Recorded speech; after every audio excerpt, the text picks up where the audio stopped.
Decía Abel Prieto esta semana con una preocupación muy grande, el humanismo está de capa caída. Y hay que entender que cuando él dice el humanismo, se está refiriendo a la filosofía sobre la cual se fundamentó el sistema social cubano en el último medio siglo. Decir que aquello sobre lo cual el sistema social cubano se ha fundamentado en el último medio siglo está de capa caída es una gran declaración. Y si esto viene del consejero del rey, son indicadores de que tenemos algo que decir. Por eso digo que no he venido acá porque tengo que decir algo, sino porque tenemos algo que decir.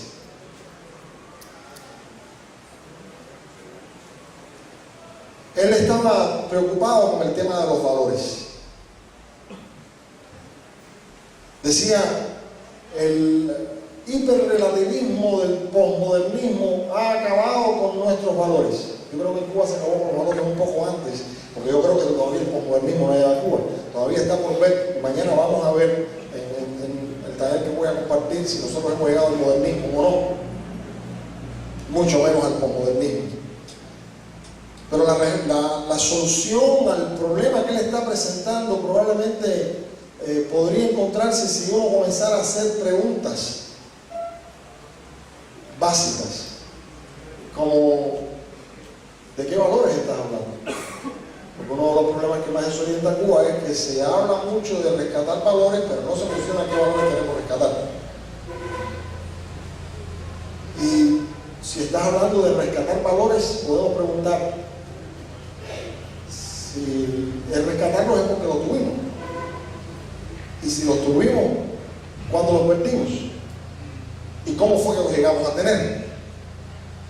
Por supuesto, no quiero enfocar, no voy a estar enfocado hoy el análisis a responder todas estas preguntas. Solo es un ejemplo para enfatizar la importancia y lo útil de hacer preguntas correctas en el momento adecuado.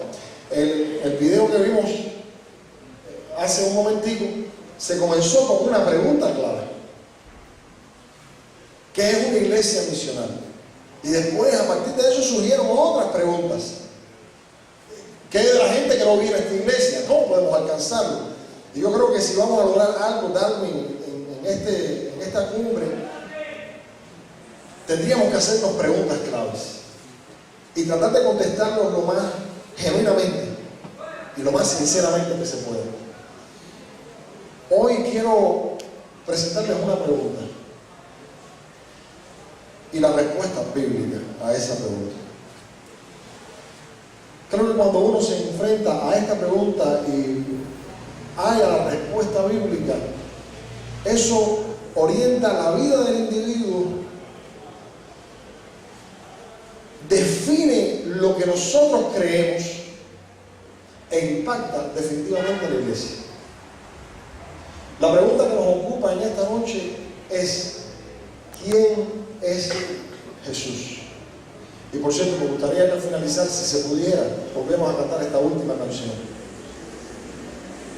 porque de eso realmente se trata. ¿Quién es Jesús? Si alguien te preguntara a ti quién es Jesús, ¿qué tú dirías?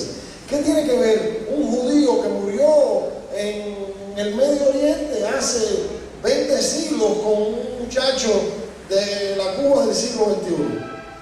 ¿Qué tiene que ver? ¿Qué trascendencia tiene ese individuo para mi compañero de estudio, o para mi compañero de trabajo, o para mi familiar, o para mi hermano? La respuesta a la pregunta la encontramos en Mateo capítulo 16. Es un texto muy conocido. Y vamos a ver cómo se implica, o qué implicaciones tiene la respuesta a esta pregunta en mi vida, en lo que creo y también en el concepto de iglesia que nosotros podemos desarrollar. Les invito a buscar Mateo capítulo 16, versículo 13 hasta el 19. Viniendo Jesús a la región de Cesarea de Filipo, preguntó a sus discípulos diciendo: ¿quién dicen los hombres que es el Hijo del Hombre? Ellos dijeron: unos Juan el Bautista, otros Elías y otros Jeremías o alguno de los profetas. Él les dijo: ¿y ustedes quién dicen que soy yo? Respondiendo Simón Pedro dijo: Señor, tú eres el Cristo, el Hijo del Dios viviente. Entonces le respondió Jesús: bienaventurado eres, Simón, hijo de Jonás, porque esto no te lo reveló carne ni sangre, sino mi Padre que está en los cielos. Y yo también te digo que tú eres Pedro, y sobre esta roca edificaré mi iglesia, y las puertas del Hades no prevalecerán contra ella. Y a ti te daré las llaves del reino de los cielos, y todo lo que atares en la tierra será atado en los cielos, y todo lo que desatares en la tierra será desatado en los cielos. Vamos a orar para que el Espíritu Santo nos ayude a entender tan profundo como sea posible la respuesta a la pregunta: ¿quién es Jesús? Señor, qué tremendo privilegio, también qué tremendo desafío, qué oportunidad, no querríamos perderla. Tú puedes hacer algo en esta noche en nuestras vidas. Tú puedes ayudarnos a comprender quién es tu Hijo Cristo.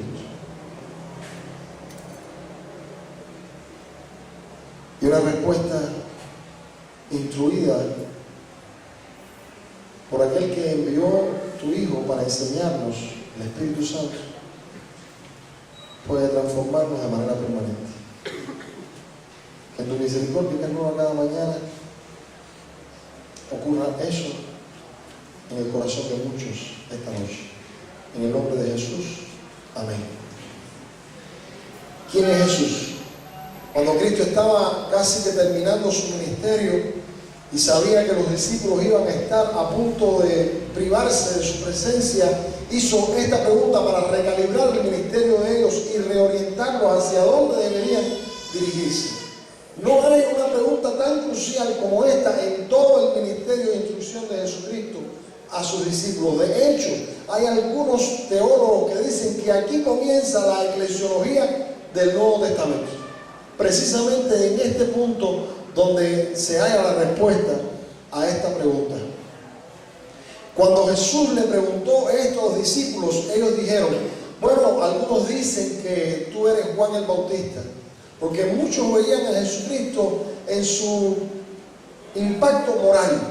Recuerdan que el ministerio de Juan el Bautista era un ministerio de impacto moral, básicamente. Arrepentidos, conviértanse, dejen de hacer las malas obras, no sean más generaciones de víboras, el hacha ya está puesta, vamos a hacer una reforma moral. Y algunas personas pensaban que Jesucristo era un reformador moral. También dice, bueno, algunos piensan que eres Elías, y saben que Elías fue uno de estos profetas distinguido por los milagros de beneficio para las personas. Ahí lo vemos resucitando gente, ahí lo vemos multiplicando la harina y multiplicando el aceite y dando comida a aquella viuda como aquel niño. Y bueno, Cristo también tuvo eso en su ministerio, multiplicó panes, multiplicó peces.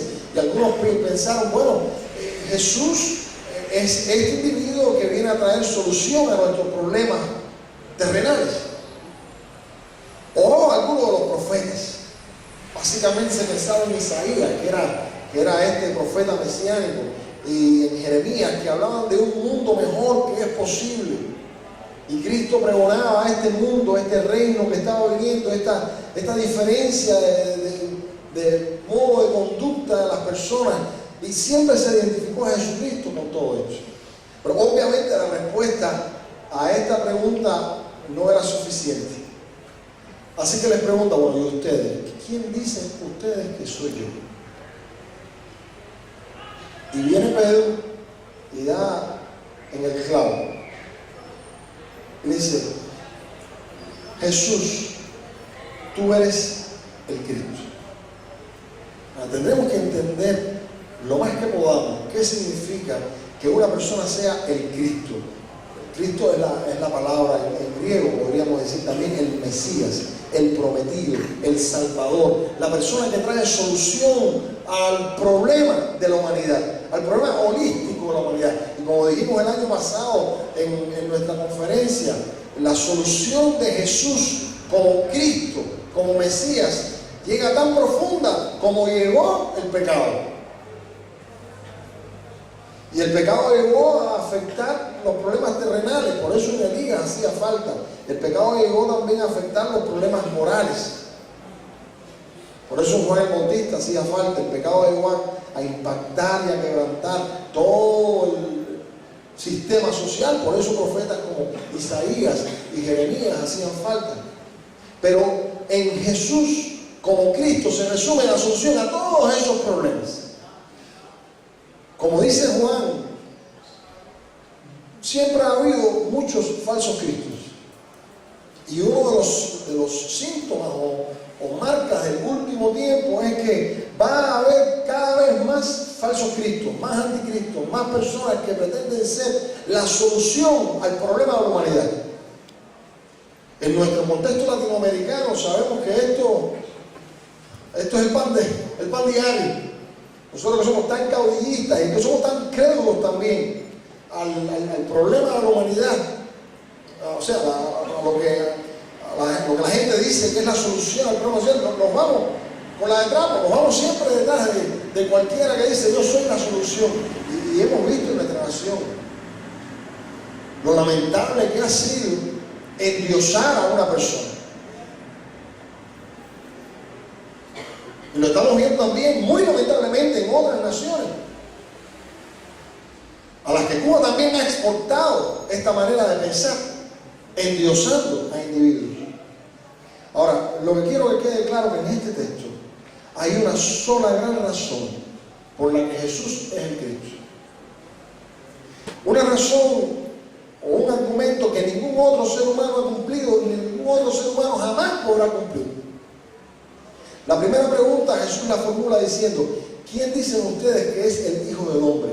Y claro, la respuesta no estuvo tan desacertada porque puso el perfil humano de Jesucristo. Pero la segunda pregunta, la segunda vez que hace la pregunta, se enfoca en su divinidad. Dice: tú eres el Hijo del Dios viviente.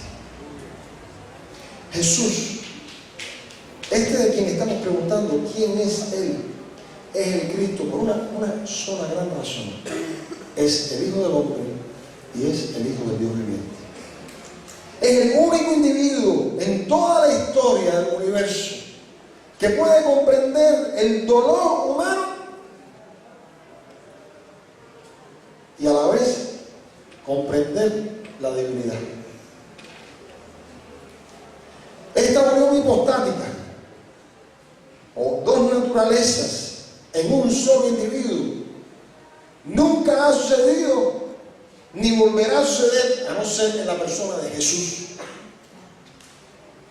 Por eso cuando nosotros en este tiempo de transiciones nacionales pensemos en soluciones y actuemos en soluciones, de eso vamos a hablar mañana, en nuestra responsabilidad de participar como cristianos cubanos en esta transición, nunca deberíamos olvidar que Cristo hay uno solo. Y que los únicos que ostentamos ese mensaje, que comunicamos ese mensaje, somos nosotros. Porque somos los únicos que nos llamamos cristianos. Ser cristiano entonces es creer que Jesús es el Cristo. Que no es un hombre que simplemente vivió en un momento histórico. O que no es alguien que solamente está interesado por tu problema físico, aisladamente, de una manera medio esquizofrénica, sino que es el Cristo porque puede holísticamente restaurarte a ti, a tu familia y a toda la humanidad. Un cristianismo que se quede en la solución de mi problema puntual, histórico e individual, no ha entendido quién es Jesús. Por ejemplo, una iglesia que se limite a programas o a soluciones puntuales no ha entendido quién es el Jesús a quien ella predica. Por lo tanto, cuando uno se enfrenta a esta pregunta, ¿quién es Jesús?, el mensaje que uno predica se aclara y se pone sencillo. Jesús es el Cristo, el Hijo de Dios viviente. Y cuando una persona llega a entender esto, su vida cambia totalmente, radicalmente. En este episodio vemos que Jesucristo le dice: bienaventurado eres, Pedro, porque esto no te lo declaró ni carne ni sangre, sino mi Padre que está en los cielos. Y esto es algo que tenemos que entender. Predicar a Jesús no es tratar de convencer a una persona que entienda que Él es el Cristo. Predicar a Jesús es comunicar una información y esperar que Dios haga el milagro, porque solamente por un milagro divino un individuo puede llegar a entender que Jesús es la solución al problema de su vida y al problema de toda la humanidad. Y si tú hoy eres una persona que ha llegado a comprender esto, que Jesús es el Cristo, el único Cristo que ha existido y que existirá, entonces tú eres una persona bienaventurada. ¿Tú sabes qué? No te lo reveló carne ni sangre. Cuando Juan escribe el Evangelio y habla acerca de Jesús, dice: aquella luz verdadera que alumbra a todo hombre vino a este mundo. En el mundo estaba, el mundo por él fue hecho, etcétera, etcétera. Y llega al punto que dice: mas a todos los que le recibieron, a los que creen en su nombre, se les dio el privilegio de ser hechos hijos de Dios. Ese es el versículo 12 ya. El 13 dice: los cuales no son engendrados ni de voluntad de varón, ni de voluntad de carne, ni de voluntad de sangre, sino de Dios. No hay manera que tú y yo podamos convencer a una persona: Jesús es el Cristo, Jesús es el Cristo. Sea tu amiguita, sea tu compañero, sea quien sea, no va a poder entenderlo, a no ser por una revelación divina. Esto ni siquiera Pedro, que estuvo pegado a la túnica de Jesucristo, ni siquiera por osmosis se le permitió entender esto de otra forma que no fuese por un milagro que Dios le reveló.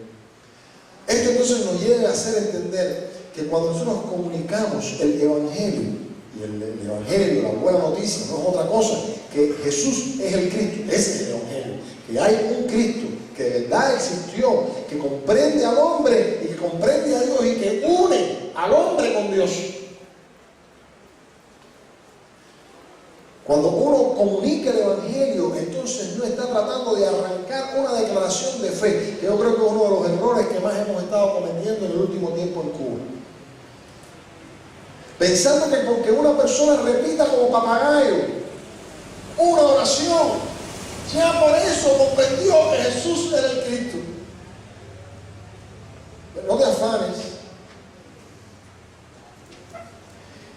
Y eso sería una manera de recalibrar nuestra manera de cumplir la misión.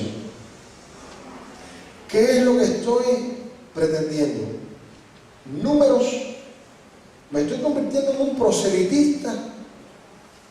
O lo que yo quiero es comunicar un mensaje confiando en que ese mensaje, por el milagro de Dios, va a surtir efecto y per se, en su experiencia individual, la persona va a decir: entiendo que Jesús es el Cristo. Yo creo que si nosotros uniésemos todas las personas que en Cuba han hecho su oración de fe y se han convertido, probablemente en Cuba hubiese 25 millones de habitantes. Eso me provocó risa aquella. Sí. No, bueno, los cubanos saben que somos exagerados para todo, ¿no? Pero hay que ver si realmente todas las personas que han sido inducidas a hacer una oración de fe han experimentado la bienaventuranza de recibir la revelación divina para entender que Jesús es el Cristo. Bienaventurado eres, Pedro, porque esto no te lo reveló sangre ni carne, sino mi Padre que está en los cielos. Y por eso te digo que a partir de ahora ya tú no te llamarás más Simón. A partir de ahora tu naturaleza cambia de tal modo que hasta tu nombre va a cambiar. A partir de ahora te vas a llamar Piedra. Pedro entendió esto muy bien. Pedro entendió que cuando una persona acepta que Jesús es el Cristo, es el Dios hombre que defiende la justicia y la gracia de Dios y a su vez defiende la miseria del hombre y encuentra solución a todos los problemas. A partir de ese momento, la vida de ese individuo cambia. Yo creo que es otro de los grandes problemas que tenemos en nuestra misión en Cuba. En ocasiones estamos predicando un evangelio sin cambio. Eso no existe. Si tú dices que Dios te ha revelado el misterio, según Pablo, era un misterio que estuvo oculto, aún a los sabios griegos y a toda esa gente se les descubrió esta verdad, y por la gracia ahora nosotros entendemos, por la pura gracia, nosotros entendemos que Jesús es el Cristo. Eso produce un cambio. Si tú eres joven y dices que Dios te reveló, no hombre, no carne, no sangre, sino que Dios mismo te reveló a través del mensaje del Evangelio que Jesús es el Cristo, entonces tú tienes que tener un cambio en tu vida. Si no, fue una revelación de pacotilla. No existió tal revelación. Cambia la esencia de tu vida. Y su facto, Cristo le dijo, desde ahora no te llamarás más Simón. Tú a partir de ahora eres piedra. Eres una piedra sacado del yacimiento de la roca. Vamos a ver cómo lo interpretaba Pedro después. Al pasar los años, podemos ir a Pedro, primera de Pedro, la primera carta que le escribe a todos los cristianos, el capítulo 2. Y miren cómo usa el mismo lenguaje que Cristo le había propiciado. Dice el versículo 4 del capítulo 2 de primera de Pedro: acercándoos a él, piedra viva, desechada ciertamente por los hombres, mas para Dios escogida y preciosa. Ustedes también, como piedras vivas. Él está hablando de una cantera, de donde se sacan pedazos de mármol. La naturaleza de este mármol, si es un mármol de Carrara o es un mármol de aquí de la villa, hay buen mármol acá, Carita, yo creo que se llama eso, ¿no?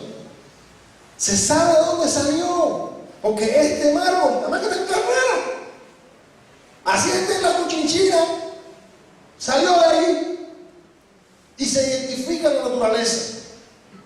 Lo que Pedro está diciendo es que nosotros, que hemos recibido la bendición de una revelación, de entender que Jesús, ese hombre histórico, no es cualquier mero hombre, es el Dios encarnado que trae la solución histórica y puntual al individuo y a la humanidad.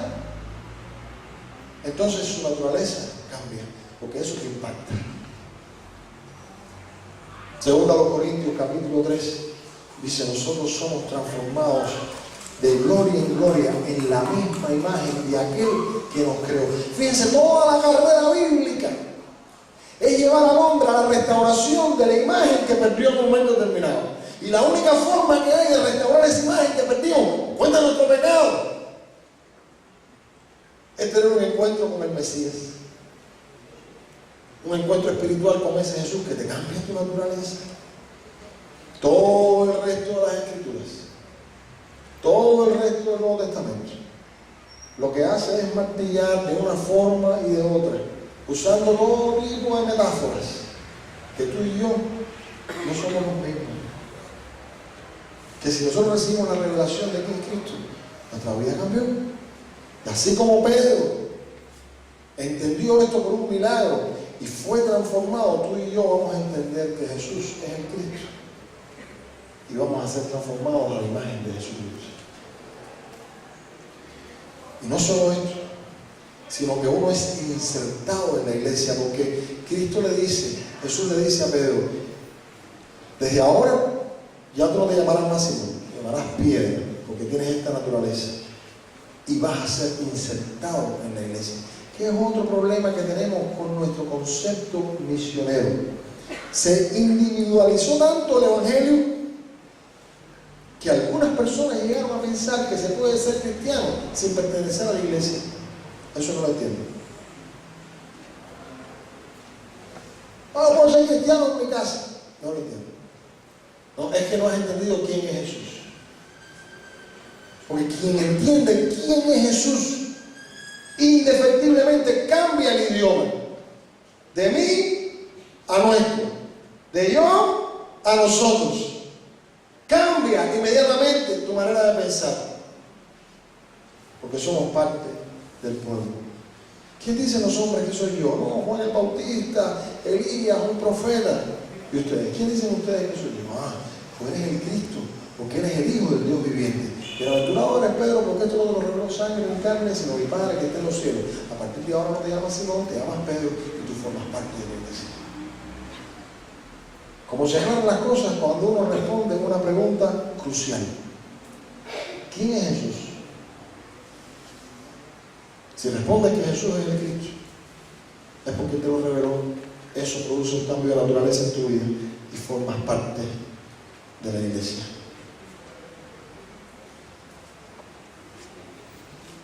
Hablando de la iglesia, continúas siendo Jesucristo. Versículo 18. Y yo te digo que tú eres Pedro, y sobre esta roca edificaré mi iglesia. Sobre esta roca edificaré mi iglesia. Hay veces que nosotros nos perdemos porque no contestamos preguntas sencillas. Hay veces que uno piensa que dice, sobre esta roca yo edificaré mi iglesia. O hay veces que uno piensa que dice, sobre esta roca tú edificarás mi iglesia. O algunas veces uno piensa que dice, sobre esta roca yo edificaré tu iglesia. No dice nada de eso. Cristo dice, sobre esta roca yo edificaré mi iglesia. Cuando uno dice, sobre esta roca yo edificaré mi iglesia, ve la iglesia como una empresa. Es lo que estábamos pensando ahí. Yo soy el manager, y bueno, ustedes saben que en Cuba, ¿cómo se llama? ¿Cómo se dice el manager? Se dice los gerentes. Ya, eso. Los gerentes se creen que son los dueños de la tienda. Yo soy gerente de Caracol. Y después gerente de la prisión porque se creyó que todo era de él, ¿no? Entonces cuando uno ve la iglesia como mi iglesia y que yo tengo que edificarla, tengo que inventar todo tipo de técnicas empresariales. Porque yo tengo que edificar la iglesia. Cuando uno dice, sobre esta roca yo edificaré tu iglesia, entonces se vuelve una iglesia catedral, yo le llamo, una iglesia legalista. Una iglesia donde yo tengo que tener el control de que las cosas se hagan como a Dios le agrada. Entonces no se puede esto, no se puede esto otro, no se puede acá, no se puede allá. Y yo tengo que garantizarte que todo el mundo entre por ahí, porque yo estoy edificando la iglesia de Cristo. O la opción esta de tú edificarás mi iglesia, yo le llamo la iglesia club, donde nosotros hacemos todos los planes y decimos, Señor, bendice. Mira qué buenas cosas se nos ocurrieron para ti, bendice esto. No dice nada de eso. Déjame quitarte un peso de arriba, ministro de jóvenes. Y si eres pastor, también te lo quiero quitar de arriba. Ni tú, ni yo, ni tu hermano Periquito estamos llamados a edificar la iglesia. La iglesia, el único que la puede edificar es Cristo. Pablo tenía eso bien claro en 1 Corintios capítulo 3, cuando había tantas divisiones, le dice, mire. Yo sembré, Apolo regó, el crecimiento, eso es de Dios quien lo da. ¿Ustedes se creen que Cuba ha crecido porque nosotros somos cubanos, la iglesia? Cada vez que vienen aquí personas a otros lugares, porque esto es un fenómeno. La fenomenología de Cuba es tremenda. Mañana vamos a hacer referencia a un término que se usan los cubanólogos que se llama la excepcionalidad cubanológica. Es un término. Bueno, tienen que ganar ese dinero porque tienen que inventar términos. Entonces, pero está la excepcionalidad cubanológica. Y es una excepción. ¿no? Una tremenda decepción. Entonces vienen personas a varios lugares. Oye, ¿y cómo es que ustedes hicieron esto? Se frustran porque digo, como el cuento aquel de un dirigente que no era muy ilustrado, iba caminando por el pasillo de uno de los edificios del gobierno y traía una cotorra en el hombro. Se cruza con un tipo de frente y le dice, oye, el animal habla, y dice la cotorra.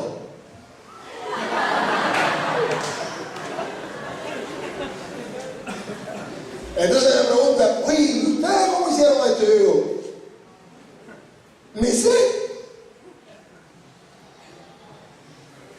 No se puede dar desabriendo, hicimos esto, hicimos lo otro, pero si te atreves a hacerlo, Dios te dice después en tu tiempo a solas, oye, no seas descarado, compadre.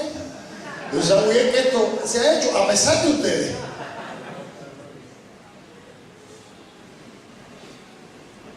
Lo único a lo que Dios sí nos ha llamado es lo que dice Pablo.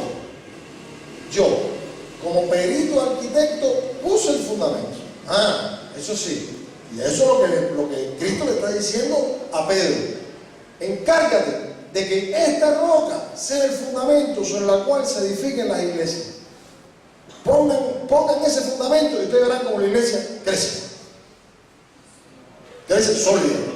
A lo mejor con técnicas empresariales crece. Pero pasó el tiempo, pasó y un águila por el mar y se fue. No, vamos a usar una metáfora más bíblica, ¿no? Jesucristo dijo, ¿quién es el hombre sabio que oyendo estas cosas las obedece? Lo voy a comparar con alguien que puso su casa sobre la roca y vinieron tempestades y nada la pudo tumbar. Me escalofrío cuando pienso que algunas de las cosas que nosotros hayamos hecho se lograron por técnicas empresariales o por carismatismo de un individuo. Entonces, eso no va a permanecer. La iglesia que permanece es la iglesia que está consolidada sobre la roca. Y la roca no es otra cosa que la respuesta correcta a la pregunta ¿quién es Jesús? Jesús es el Cristo, el Hijo del Dios viviente, que se encarnó y trae solución permanente al individuo y a toda la humanidad. Así que la iglesia que se centra en esta verdad crece de manera natural. Y cuando una iglesia busca la respuesta correcta a esta pregunta, dice Jesucristo que ni siquiera la muerte puede contra ella. Vamos a leerlo. Y yo también te digo que tú eres Pedro, y sobre esta roca edificaré mi iglesia, y las puertas de la muerte no prevalecerán contra ella.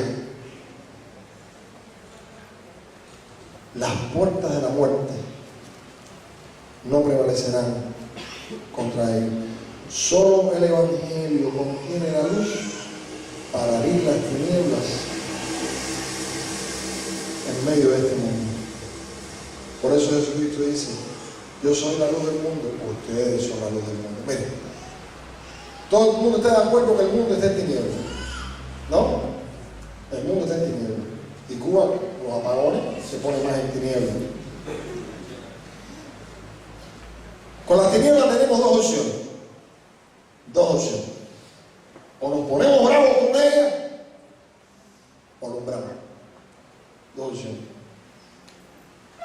Normalmente lo que hacemos los cristianos es ponernos bravos con las tinieblas. Mira esta gente, cómo son bravos, pero esto no es verdad. No, alumbra. Dice, la luz en las tinieblas resplandece. Los hombres amaron más las tinieblas que la luz, porque sus obras eran malas. Así alumbre vuestra luz delante de los hombres, para que vean vuestras buenas obras y glorifiquen a vuestro Padre que está en los cielos. A lo que se nos está llamando es a llevar este mensaje de que Jesús es el Cristo y en Él hay solución. No hay que sofisticarlo tanto, no hay que enredarlo tanto.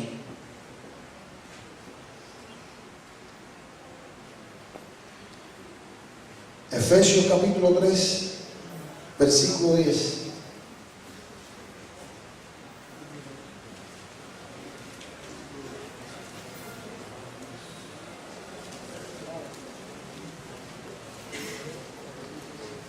Dice así: para que la multiforme sabiduría de Dios sea ahora dada a conocer por medio de la iglesia a los principados y potestades en los lugares celestiales. Porque no tenemos lucha contra sangre y carne, dice el capítulo 6, sino contra principados, contra potestades, contra huestes de las tinieblas de maldad en las regiones celestes. Una iglesia que centra su vida en la respuesta correcta a esta pregunta es una iglesia que ni la muerte puede detener.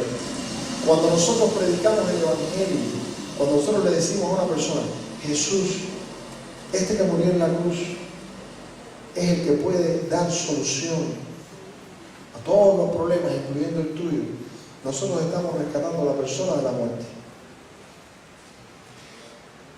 Este texto era interpretado de otra forma en el tiempo que mis padres vivieron. No sé cuántos aquí tuvieron la oportunidad de ser hijos de padres y abuelos. Bueno, yo hoy pude ver a mi abuelita que tiene 103 años ya y era miembro de esta iglesia, es miembro de esta iglesia. Desde allá hemos heredado. Pero la manera en que ellos veían este texto era diferente a la manera en que lo vemos nosotros ahora. En aquel tiempo se pensaba que era el infierno el que estaba derrumbando las puertas de la iglesia. Bueno, de verdad, algunas puertas de la iglesia fueron derrumbadas, así que tenían justificaciones prácticas para interpretar así el texto, ¿no? Pero las cosas fueron cambiando y Dios fue trayendo nuevos aires a nuestra nación y fue edificando su iglesia. Y la manera en que nosotros vemos ahora este texto es un poco más pegado a la Escritura. Porque no son las puertas de la iglesia las que están puestas en juego. De lo que se habla, que está temblando, son las puertas del infierno. Son las puertas de la muerte. Porque el empuje de una iglesia que está centrada en el Evangelio derrumba las puertas de la muerte. Vamos en conquista. Quiero leerles un trozo de un escrito de Lab,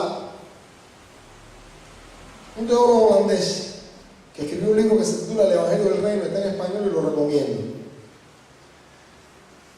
Él dice: la iglesia es el instrumento de lucha entre el reino de Dios y el reino de las tinieblas. Por lo tanto, el conflicto siempre ha de ser un elemento esencial en la vida de la iglesia mientras dure este presente siglo humano. Siempre va a haber conflicto.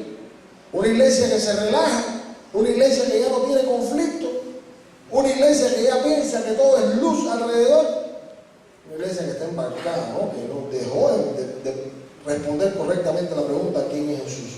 La iglesia es la comunidad del reino y está llamada a presionar la perversidad satánica en el mundo. La iglesia es el instrumento del régimen dinámico de Dios en el mundo para oponerse al mal y a los poderes de Satanás en todas las formas de su manifestación. Cuando el pueblo de Dios pierde de vista este hecho, que hay una pugna, que yo estoy empujando, porque si creo que Jesús es el Cristo, no me queda otra que empujar la puerta del infierno. Eso es gravitacional para la iglesia. Ahora, cuando el pueblo de Dios pierde de vista este hecho, traiciona el carácter mismo de la iglesia.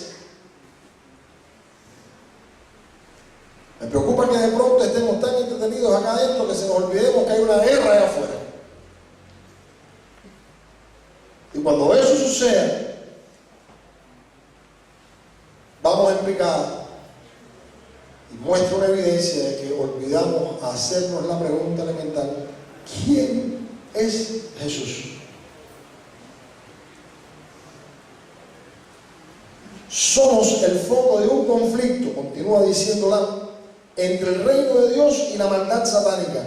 Aunque es una batalla espiritual, pero se manifiesta en la conducta y en las relaciones humanas. Por lo tanto, Debemos presentar batalla contra los poderes donde quiera que nos encontremos hasta que amanezca el día y la luz del conocimiento de Dios llene toda la tierra. Y como eso no ha sucedido, mientras seamos iglesia, no va a haber un solo día en que no haya lucha. Porque siempre va a haber una puerta del infierno que tumbar y un alma que rescatar, y un individuo que restaurar, y un matrimonio que recuperar, y un hijo que reconciliar con su padre, y un hermano que perdonar a su hermano, y también una causa justa que librar en la sociedad. Esa lucha siempre la tenemos. Si tú eres de los jóvenes que quieres jugar PlayStation, discúlpeme si estoy desactualizado porque yo nunca tuve ni siquiera eso, y que la única guerra que quieren pelear es la de los tiros a la computadora, aplícate Lucas 9:23.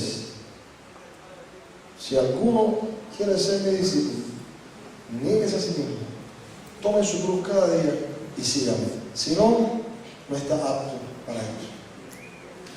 Y claro, les hablo así porque sé que les estoy hablando a líderes juveniles.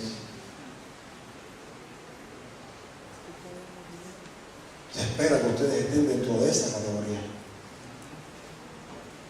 Pero a esa categoría solamente se puede llegar cuando uno, por la misericordia de Dios, ha respondido correctamente a la pregunta: ¿quién es Jesús? Y de pronto se desencadena una cantidad de hechos que comienzan transformando mi propia vida, metiéndome en la iglesia y llegando hasta la misma puerta del infierno.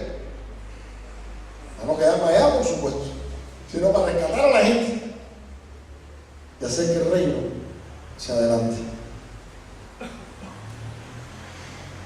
No termina en la iglesia, por supuesto que no termina en la iglesia, porque eso es otra cosa que nosotros deberíamos entender.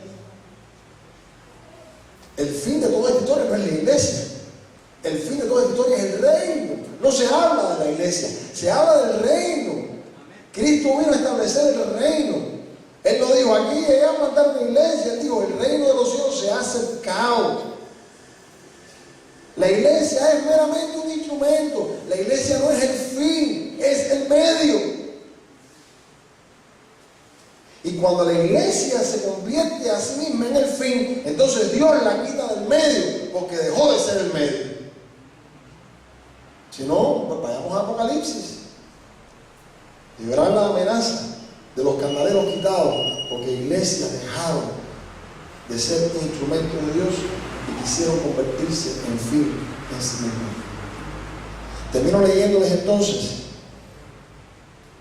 a partir del versículo 19. Uy, qué interesante este texto. Y a ti te daré las llaves del reino de los cielos. Bueno, esa imagen la tenemos bastante con muchos chistes, ¿no? Llegó una persona al cielo y estaba saltando con la llave que abría la puerta, ¿no? Y a ti te daré las llaves del reino de los cielos. Y todo lo que atares en la tierra será atado en el cielo. Y todo lo que desatares en la tierra será desatado en el cielo. Fíjense de envergadura, hasta dónde llega el efecto de contestar correctamente la pregunta: ¿quién es Jesús? Por ahí empezamos. ¿Quién dicen los hombres que soy yo? ¿Quién dicen ustedes?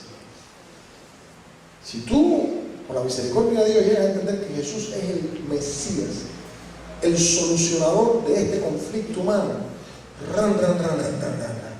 se desencadenan una cantidad de cosas que no solamente te llevan hasta el punto de entrar a las puertas del Hades, sino que también se abren de las puertas del reino.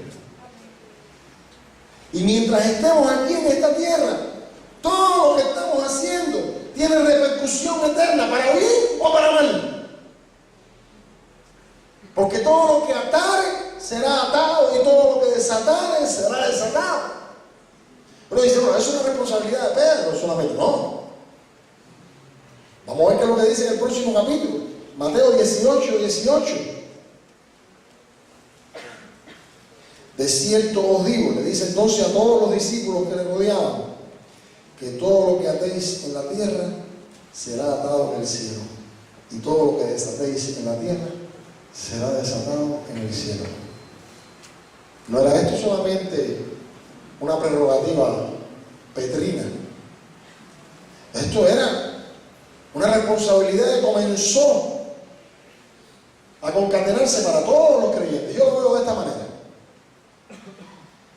Yo recuerdo cuando tuve, no sé, creo que 15 años, algo así, mis padres me dieron la llave de mi casa. Yo realmente recuerdo el otro día, porque fue el día que se me perdieron. Eso llegó un castigo. Porque el día que se me perdieron la llave de mi casa, comprendí lo que implica tener la llave. Me dije, ¿tú estás loco? El televisor Caribe, un Caribe, no me estés hablando de nada. El Caribe se lo van a robar.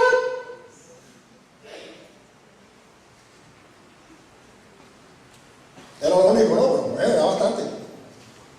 Toda la riqueza de mi casa se puso en peligro porque yo fui responsable con mi llave. Ahora mi hijo tiene 14 años, está en el pre. Sí, 14. No, 14, todavía 14. 14 años. Y le dimos la llave. Es una ceremonia. ¿Sabes? Ceremonia y todo. A mí realmente se me está haciendo la cabeza agua cuando le tenga que dar la llave al más chiquito mío, porque el más chiquito mío es etéreo. Ese probablemente no necesito llave, porque ese se abduce, ese pasa por ahí, ese pasa por ahí, no hace falta llave. Ese siempre está entretenido. Pero Cristo aquí estaba por primera vez diciéndole a los cristianos, mira, ustedes son parte de este proyecto. El reino se va a llenar o se va a vaciar en la pendencia de la manera en que ustedes usen esta llave. Las llaves se van sofisticando, ¿no? Mi familia y yo hicimos un viaje misionero a Brasil hace un mes atrás, no, en agosto. Pasa rápido el tiempo. En agosto fuimos a Brasil. Nos quedamos en algunos hoteles. Ellos se quedaban en un cuarto, nosotros nos quedamos en el otro, gracias a Dios. Y ahí cuando íbamos al buró, le daban la llave. La primera vez que a mi niño le dieron la llave, una tarjeta magnética. Esta no es la imagen de llave que yo tengo. Las llaves van cambiando. Por cierto, me gustaría compartir con ustedes algo de cómo va a ser esta entrada final. Cuando las puertas definitivamente se abran y pasemos todos por ahí. ¿Por qué no vamos al Salmo 24? Me encanta ese salmo.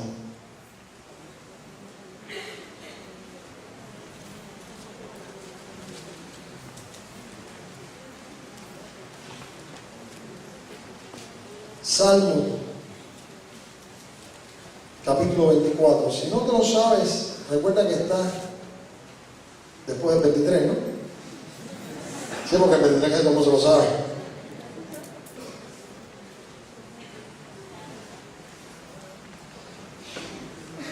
Comienza diciendo, de Jehová es la tierra y su plenitud, el mundo y los que ganan. Que no te quepa duda, voy a repetir eso.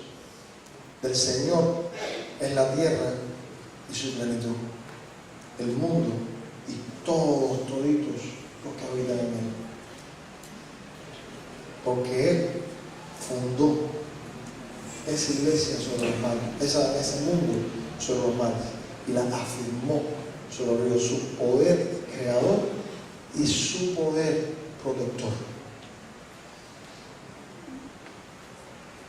Quedando claro esto, se hace la pregunta, ¿quién subirá al monte de Jehová? Porque están hablando de la tierra, pero de pronto se habla del monte de Jehová. ¿Y quién entrará en ese lugar santo? Esa es la gran pregunta, hermano. Yo quiero estar en ese lugar, a mí me encantaría llegar ahí. El prototipo del reino. El limpio de manos y puro de corazón. Si dijésemos, todos los que quieren ir, se pongan en pie. Bueno, se ponen en pie. Ahora, se van sentando a la medida que no vayan cumpliendo estas cosas. Limpio de mano, se siente un grupo, yo el primero. Puro de corazón, tampoco clasifican otro. El que no ha elevado su alma a cosas vanas, ni jurado con engaño. Entonces ese ¿cómo están ahí? Esto es como dicen los muchachos, por gusto. Da por gusto.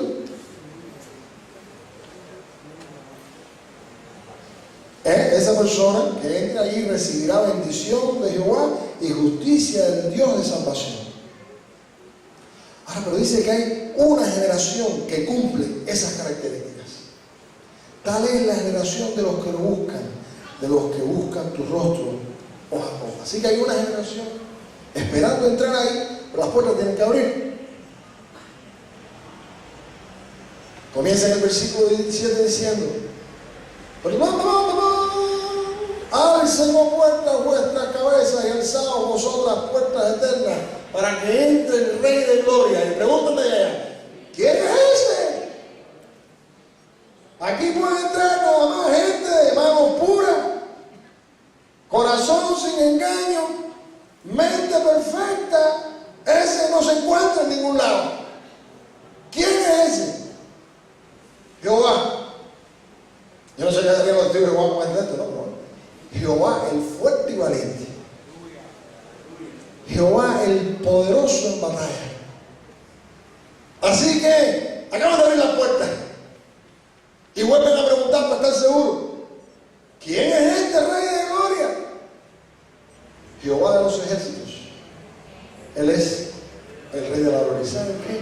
Nosotros todos estamos implicados en el momento en que esas puertas se abren, porque Cristo, que es quien tiene las llaves, nos las dio a nosotros.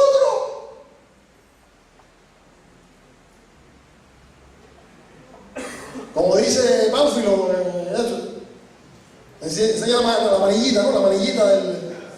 Nosotros tenemos la llave. Tenemos la facultad.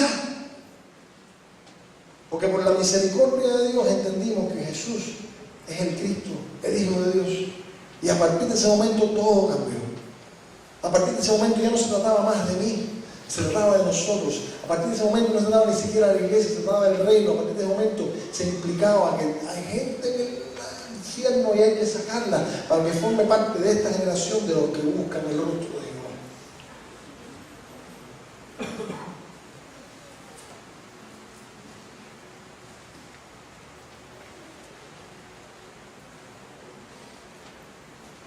Me gustaría terminar con Apocalipsis.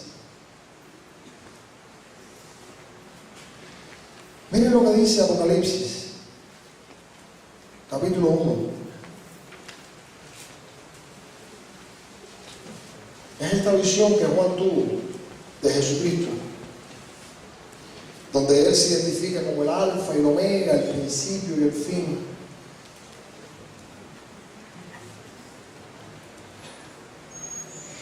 Y en Juan capítulo 1, versículos 17 y 18, dice Juan: cuando vi a este que tenía rostro como de fuego, cuerpo bruñido como de bronce, con una luz inaguantable, cuando le vi, caí como muerto a sus pies. Y él puso su diestra sobre mí, diciendo: no temas, yo soy el primero y el último, el que vivo y estuve muerto. Claro, por eso Jesucristo tiene las llaves de la muerte. Porque cuando Él murió, Él dijo: mire, nadie me quita la vida. Yo de mí mismo la pongo y yo la vuelvo a tomar. Así que permisito, voy a entrar al infierno saliendo al tercer día. Porque yo tengo la llave de la puerta. Yo puedo entrar y puedo salir. Cuando Pedro explicaba eso a la gente de Jerusalén, le decía: mira, no se crean que ustedes mataron a Jesús. ¿Cómo se te ocurre, Pipe? Él es el autor de la vida. Nadie podía matar al autor de la vida. Eso me recuerda a mi pastor Bella, que era terrible. Estaba en una 61 en una ocasión, tratando de bajarse para llegar al seminario. Y una mujer, yo le había montado el portafolio y todo eso, yo era con la guía, con la guía. Entonces, algo se me pegó. Y una mujer, una vieja, le digo, no se pegue, señor. Y él le dijo, no se haga idea, vieja, no se haga idea. Es lo mismo que le dijo Pedro a la gente de ahí de Jerusalén, no se hagan idea, ustedes no mataron a Jesús. Porque era imposible que la muerte retuviese al autor de la vida. Yo mismo pongo mi vida y yo mismo la vuelvo a tomar. Tengo las llaves de la muerte. Aquí en Apocalipsis, el que vivo y estuve muerto, mas he aquí que vivo por los siglos de los siglos. Amén. Y tengo las llaves de la muerte y del Hades, que por cierto se las entregué a la iglesia.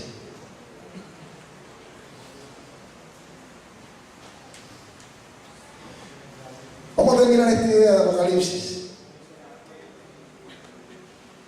y vamos a ir hasta el capítulo 13. El versículo 7 dice: escribe al ángel de la iglesia en Filadelfia, esto dice el santo, el verdadero, el que tiene la llave de David, el que abre y ninguno cierra, y cierra y ninguno abre. El que tiene la llave del rey que fundó el monte de Sión. Ustedes saben que era David el que tenía las llaves de Jerusalén. Y dice Jesucristo, mentirita, el que tiene las llaves del reino soy yo. Por cierto, se las entrega a la iglesia.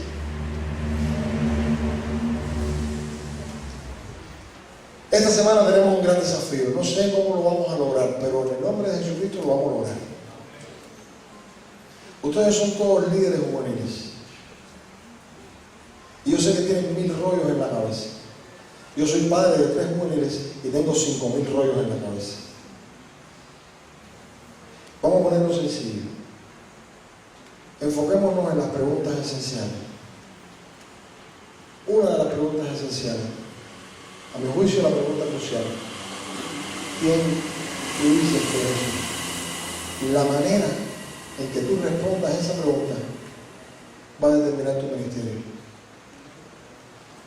No solamente tu ministerio, va a determinar tu vida y va a determinar tu eternidad. Cuando uno llega a comprender que Jesús es el Cristo, no tiene otra solución que caer postrado y decir: Señor, gracias, porque solamente por tu gracia he recibido la revelación del Padre de esta verdad. Y eso ha cambiado mi vida. Y eso ha cambiado la perspectiva de la iglesia. Y eso me hace entender que estoy en una plena lucha contra los poderes de Satanás. Y eso me hace estar convencido de que todo cuanto yo haga aquí en la tierra tiene repercusión eterna. Por eso cuando Pablo termina de escribirle a los cristianos en Corinto, en su primera carta, dice: no se desanimen, esfuércense, continúen trabajando, porque deben saber que toda la labor que ustedes han hecho no es en vano. Todo el tiempo que has dedicado con un muchacho, aunque te parezca que él no ha comprendido, tú has estado desatando personas del infierno, te has estado abriendo puertas en el cielo. Yo quisiera que orásemos, que quizás cantemos esta canción. Se trata de Cristo, que es el centro. Cristo, que es la respuesta. Desde mí hasta el cielo, todo se trata de Jesús, que es el Cristo, y en Él tenemos respuesta a todas nuestras preguntas. Esta noche, la pregunta básica fue: ¿quién es Jesús? Jesús es el Cristo, el Mesías prometido. Y a ti te oramos ahora, Dios eterno. Primero para agradecerte, para darte gloria, para exaltarte, para decirte que reconocemos que solo por tu misericordia hemos comprendido que Jesús es el Cristo. Es el Cristo porque es igual que nosotros y es igual que tú. Es el único que puede restaurarnos la imagen que perdimos. Y hemos visto cómo ha ido restaurando esa imagen de nosotros. Aunque falte mucho, no somos los mismos de ayer. Y nos has hecho parte de tu pueblo que está llamado a luchar por el establecimiento del reino. Oramos ahora como tu Hijo Cristo nos enseñó. Padre nuestro que estás en los cielos, santificado sea tu nombre. Venga tu reino y que tu voluntad se haga aquí en la tierra como se hace en los cielos. En el nombre de tu Hijo Cristo oramos.